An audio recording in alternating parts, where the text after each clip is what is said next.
We have just had a big leak about the prices and the release date of the DJI Mini 5 Pro. Thanks to Jasper Ellens via DroneXL, we now have more details about the accessories. Starting from the batteries, there will be two variants as expected: the standard one and the plus one, which costs $99. That's $30 more than the regular one, but it might provide about 10 to 15 minutes more than the standard battery, obviously exceeding the 249 grams weight. There will also be a two-way charging hub, which will cost $49, and the quick-release propeller guards, which will look a lot different than usual since the propeller is caged under the plastic grille. There will also be ND filters and the Care Refresh programs at the prices you're seeing on screen.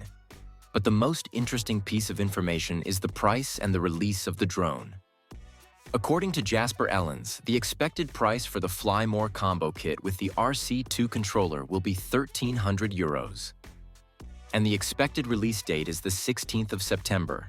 But nothing is confirmed for now, so make sure you're subscribed to not miss any new update through my community posts and videos, and drop a like if this video was helpful.